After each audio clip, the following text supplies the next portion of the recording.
Nananawagan po ako sa mga mamamayan, lalong-lalo na po doon sa mga manggagawa. Suportahan po natin ang pagkilos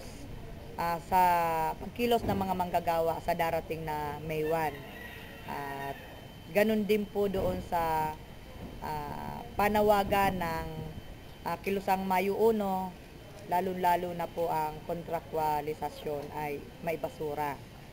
Panawagan din po ito ng Depenjab Philippines na magkaisa tayo, lumabas tayo sa lansangan para maipakita natin at maiparamdam natin sa gobyerno na sa kasalukuyan ay wala tayong nakakamtan na pagbabago, wala tayong nakikitang tuwid na daan, wala rin tayong nakikitang pabor sa mga manggagawa, lalong-lalo na doon sa sahod na 125 ay hindi pa rin na isa sa batas.